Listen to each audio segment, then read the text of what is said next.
आज हम contract of guarantee को ही कंटिन्यू करेंगे। पिछले टॉपिक जो हम कर रहे थे कॉन्ट्रैक्ट ऑफ गारंटी, उसी को मैं एक बार बता देती हूँ। कॉन्ट्रैक्ट ऑफ गारंटी होता क्या है?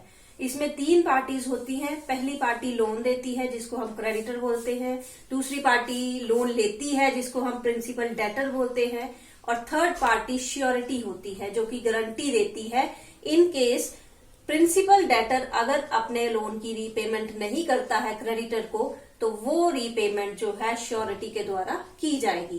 तो उसी कॉन्ट्रैक्ट ऑफ गारंटी को हम कंटिन्यू करेंगे। इसमें आज हम दो टॉपिक्स जो है वो कवर करेंगे। फर्स्ट टॉपिक आ गया आपका purpose of contract of guarantee, कि कॉन्ट्रैक्ट ऑफ गारंटी करने का उद्देश्य क्या होता है। तो सबसे पहला आ गया आपका security of loan given. Contract of guarantee का सबसे पहला उद्देश्य होता है कि इसमें प्रिंसिपल जो डेटर है जिसने लोन लिया है उसकी तरफ से एक श्योरिटी दी जाती है, सिक्योरिटी दी जाती है कि इन केस वो पे नहीं कर पाएगा लोन, तो उसकी जगह पे ये थर्ड पार्टी जो कि श्योरिटी है वो उस लोन को पे करेगी। मींस क्रेडिटर का लोन जो है वो सेफ रहेगा। एक पार्टी पे नहीं करती है तो दूसरी पार्टी उस लोन को जो है पे कर ही देगी। सेकेंड पर्पज आ गया assurance of good conduct and honesty, कि कॉन्ट्रैक्ट ऑफ गारंटी में इस चीज की एश्योरेंस भी दी जाती है कि जो एम्प्लॉय या जो लोन लेने वाला है वो अच्छा कंडक्ट करेगा, अच्छा व्यवहार करेगा लोन की रीपेमेंट के लिए और ऑनेस्ट रहेगा। मींस वो जो है कोई भी अगर काम कर रहा है तो उसके लिए थर्ड पार्टी रिस्पॉन्सिबिलिटी लेती है कि अगर इसके वजह से कोई भी गलत काम हो जाता है, या फिर अगर एम्प्लॉय, कंपनी की बात कर रही हूं, एम्प्लॉय कोई गलत काम कर देता है तो उस गलत काम के लिए जो है वो थर्ड पार्टी जो श्योरिटी है वो रिस्पॉन्सिबल मानी जाएगी। और थर्ड आ गया आपका indemnity of third party.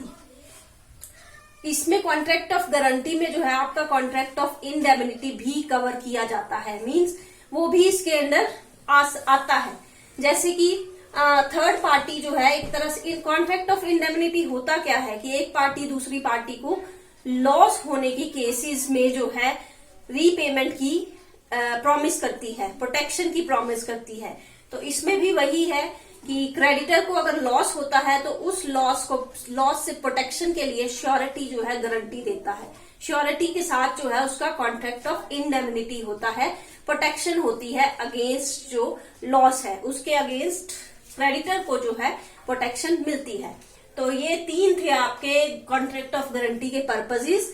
Second जो हम टॉपिक करेंगे आज वो है difference between contract of indemnity and contract of guarantee, कि दोनों कॉन्ट्रैक्ट्स में हमने कॉन्ट्रैक्ट ऑफ इंडेमनिटी भी पढ़ लिया, कॉन्ट्रैक्ट ऑफ गारंटी भी पढ़ लिया, दोनों में क्या डिफरेंस है। तो फर्स्ट डिफरेंस आ गया आपका फंक्शन। इसमें एक तरह से पर्पज ही आ गया कि आपका कॉन्ट्रैक्ट ऑफ इंडेमनिटी में क्या किया जाता है और कॉन्ट्रैक्ट ऑफ गारंटी में क्या किया जाता है। तो कॉन्ट्रैक्ट ऑफ इंडेमनिटी का क्या फंक्शन रहता है? प्रोटेक्शन। मींस इसमें जो है एक जो इंडेमनीफायर है वो इंडेमनिटी होल्डर को जो है प्रोटेक्शन देता है अगेंस्ट लॉसेस। वो लॉस चाहे उसकी खुद की वजह से हुए हों या थर्ड पार्टी की वजह से हुए हों, उन लॉसेस के खिलाफ जो है वो प्रोटेक्शन पे करेगा। जबकि कॉन्ट्रैक्ट ऑफ गारंटी में जो है इन फ्यूचर होने वाले लॉसेस के लिए जो है एश्योरेंस दी जाती है कि अगर रीपेमेंट नहीं होगी तो उस लॉस को जो है थर्ड पार्टी यानी कि श्योरिटी जो है, जो गारंटी दी है जिसने, वो रिकवर करेगा। सेकेंड आ गया आपका पार्टीज टू दी कॉन्ट्रैक्ट। जो आपका कॉन्ट्रैक्ट ऑफ इंडेमनिटी है इसमें दो पार्टीज होती हैं। एक आपका होता है इंडेमनीफायर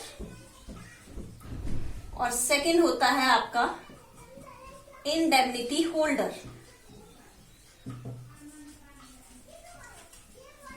ये लॉस के अगेंस्ट प्रोटेक्शन देता है, ये लॉस के अगेंस्ट प्रोटेक्शन लेता है। जैसे इंश्योरेंस कंपनी में तो इंडेमनीफायर हमारी इंश्योरेंस कंपनी होगी और इंडेमनिटी होल्डर जो है, मैं अपनी प्रॉपर्टी का इंश्योरेंस कर रही हूं तो मैं इंडेमनिटी होल्डर होंगी। और कॉन्ट्रैक्ट ऑफ गारंटी में जो है आपकी तीन पार्टीज होती हैं। फर्स्ट क्रेडिटर जिसने लोन दिया है, सेकंड आ गया आपका प्रिंसिपल डेटर जिसने लोन लिया है, और थर्ड पार्टी आ गई इसमें आपकी जिसने गारंटी दी है, उसको हम बोलते हैं श्योरिटी। तो नंबर ऑफ पार्टीज में आ गया आपका कि इसमें जो है 3 पार्टी होती हैं, इसमें 2 पार्टीज होती हैं। सॉरी, ये पार्टीज टू दी कॉन्ट्रैक्ट, ये सेकंड पॉइंट हमने किया। इंडेमनिटी में 2 पार्टीज होती हैं और इसमें जो है आपकी 3 पार्टीज होती हैं। ऑब्जेक्ट, थर्ड डिफरेंस आ गया आपका ऑब्जेक्ट के बेस में कि उद्देश्य क्या है। तो कॉन्ट्रैक्ट ऑफ इंडेमनिटी का उद्देश्य जो है सिक्योरिटी देना है अगेंस्ट अनसर्टन लॉसेस, कि फ्यूचर में कोई लॉस हो जाता है तो उसको जो है हम लॉस को रिकवर करेंगे। और कॉन्ट्रैक्ट ऑफ गारंटी में एक तरह से एश्योर किया जाता है, एश्योरेंस दी जाती है कि इन केस अगर आपको जो है पेमेंट नहीं मिलती है तो हम आपको पेमेंट जो है करेंगे। उसके बाद आ गया आपका लायबिलिटी। लायबिलिटी में हमने ये बताना है कि जो पेमेंट करने की लायबिलिटी होती है, रिस्पॉन्सिबिलिटी होती है, वो किसकी रहती है। तो इंडेमनिटी के कॉन्ट्रैक्ट में इंडेमनीफायर की लायबिलिटी प्राइमरी रहती है। प्राइमरी रहने का मतलब कि फर्स्ट पॉइंट पे ही इसको ही पे करना पड़ेगा लॉस के लिए, कि इन केस इंडेमनिटी होल्डर को किसी तरह का लॉस हो जाता है तो उस लॉस को रिकवर करने की जो जिम्मेवारी होगी, लायबिलिटी होगी, वो इंडेमनीफायर की होगी। लेकिन कॉन्ट्रैक्ट ऑफ गारंटी में जो श्योरिटी होता है, इसकी लायबिलिटी आपकी सेकेंडरी मानी जाती है।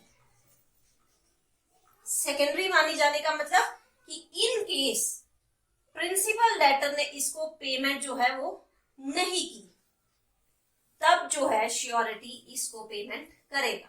लेकिन अगर प्रिंसिपल डेटर ने इसको पेमेंट कर दी है क्रेडिटर को, तब श्योरिटी की कोई लायबिलिटी जो है वो नहीं रहेगी। मींस उसकी लायबिलिटी सेकेंड नंबर पे आती है, फर्स्ट नंबर पे प्रिंसिपल डेटर की ही लायबिलिटी जो है आएगी। नेक्स्ट आ गया आपका number of contracts. Contract of indemnity में सिर्फ एक कॉन्ट्रैक्ट होता है और वो होता है हमारा इंडेमनीफायर और इंडेमनिटी होल्डर के बीच में। लेकिन कॉन्ट्रैक्ट ऑफ गारंटी में जो है आपके 3 तरह के कॉन्ट्रैक्ट्स जो है माने जाते हैं।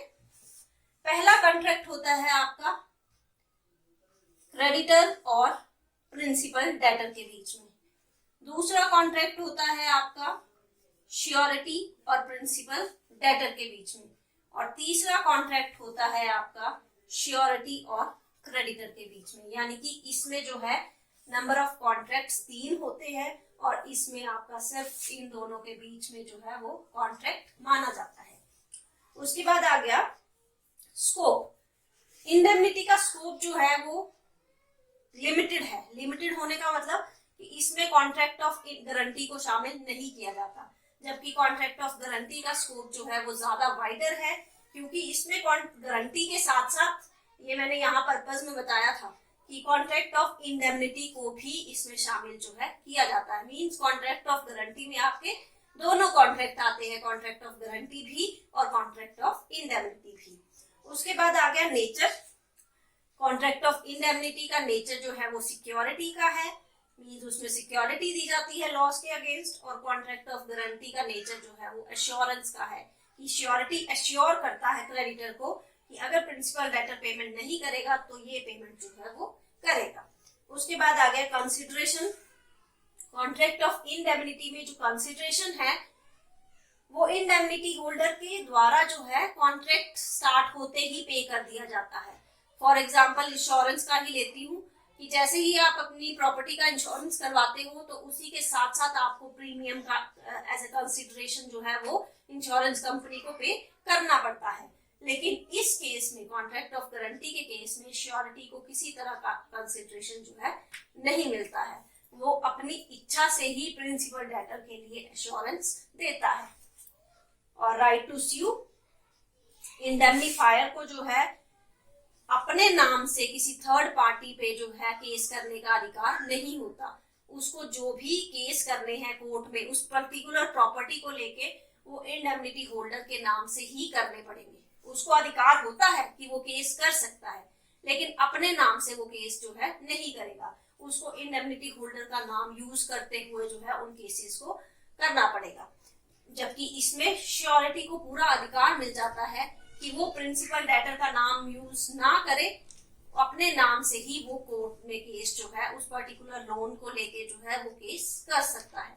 मींस वो अपने नाम से जो है वहां पे कोर्ट में स्यू जो है थर्ड पार्टी पे कर सकता है। तो ये थे आपके दो टॉपिक आज, पहला purpose of contract of guarantee और दूसरा दोनों में डिफरेंस कि contract of indemnity contract of guarantee में जो है क्या डिफरेंस है। अगर इन दोनों टॉपिक्स में आपको कोई भी पॉइंट क्लियर नहीं हुआ है तो कमेंट सेक्शन में लिख दीजिए, मैं उस पॉइंट को क्लियर कर दूंगी। Thank you.